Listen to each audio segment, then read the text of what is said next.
cyane uri kubara neza cyane kuko iyi business iri kugenda ifata indi ntera mu kwinjiza amafaranga menshi cyane afatika. Nta gihe na kimwe umuntu atazigera yifuza gusa neza, haba abavuka ubu ndetse n'abazavuka, igihe cyose bazajya bahora bifuza gusa neza.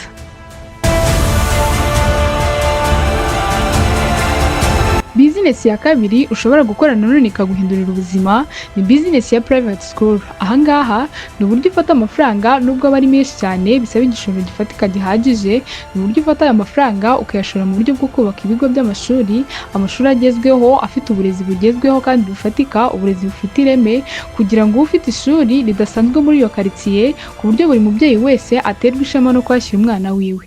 Ahangaha iyi business ntigisaza, ni business y'ibisekuru n'ibisekuru, aho igutunga ikagutungira umuryango, abazaza ukayiha abana bawe nabo bakazayiha ababo, kubera yuko kwiga ntabwo ari amahitamo y'umuntu, kwiga ni itegeko. Rero iyo ufashe aya mafaranga ukayashora muri ubu buryo bwo kwigisha ndetse no gushaka ibigo byawe, hanyuma ukabisorera nk'uko bikwiye, uburezi bwawe ukabutanga neza, ukabungabunga ikigo cyawe, aha hantu hakura amafaranga menshi cyane ku buryo ashobora kuguhindurira ubuzima. Iyi business kandi yakubakira amateka, aho ushobora kwagura amashami bitewe n'uko umaze kumenyekana, ukagenda wagura amashami ahantu hagiye hatandukanye, ukabona amafaranga bityo ukabaho neza.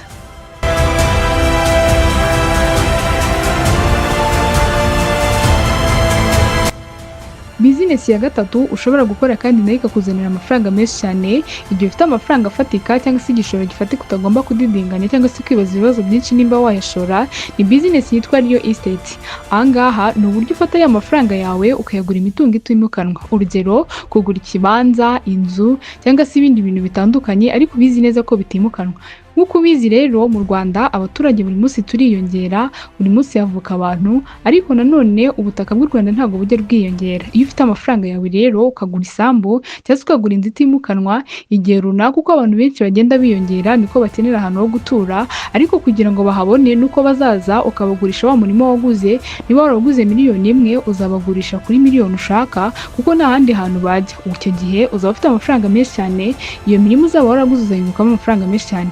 Kugura imitungo itimukanwa nubwo bamwe batabiha agaciro, ariko birafasha cyane kandi bitanga amafaranga, birungura, bitanga ubuzima bwiza. Igihe cyose rero ufite amafaranga afatika, shora, ugura imirima, ugura amazu, ibyo bintu rwose bizaguhindurira ubuzima, bizagufasha kugera ku bintu byinshi wifuza.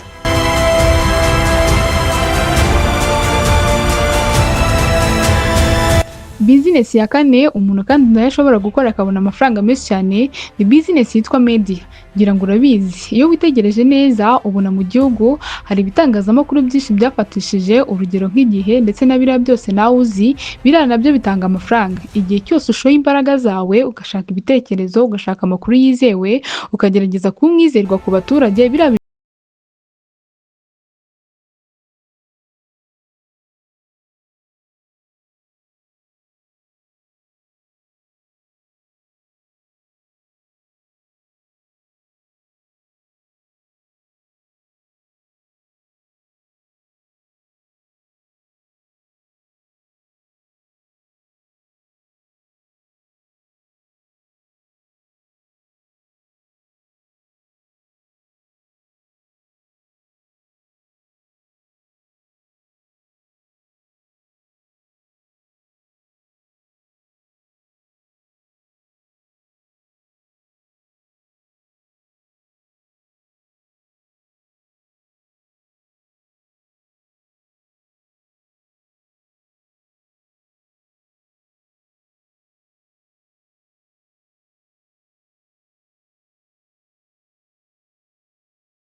kandi menshi cyane.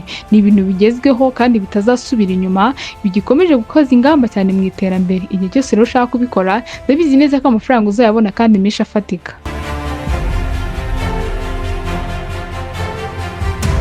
Indi business ushobora gukora kandi nayo ikaguhindurira ubuzima cyangwa se ikakuzanira amafaranga ni business ya delivery. Ngira ngo murabizi neza ko cyangwa se murabibona neza ko Abanyarwanda cyangwa se n'abandi bantu bose muri rusange batagishaka kuvunika. Aho umuntu ashobora kujya ku mbuga nkoranyambaga niba ari ikintu kiri kugurishwa akareba ibiciro byacyo akabigura ndetse agasaba ko babimuzanira. Rero igihe cyose wapanze cyangwa se wateguye gukora iyi business yo kujya deliveringa ibintu runaka, uri mu bantu rwose bazabona amafaranga menshi cyane, kuko aho isi igeze ni kwa kundi umuntu akora akaba ari iwe, akaba ari ibyo akeneye akabyishyura, rero bakabimuzanira. Kuri ubu ngubu niba uri gutekereza gukora business iyi rwose nawe y'ubu delivering wayitekereza, kuko ishobora kukuzanira amafaranga menshi cyane, ikaguha imibereho, ikaguhindurira ubuzima. Kudeliveringa ibintu nta gihe na kimwe bizigera birangira, kuko wowe uko iminsi igenda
ahangaha nabwo iyo ubizi neza bikubyarira amafaranga, bikagufasha kubaho neza, iterambere ndetse no kuba umukire udasanzwe.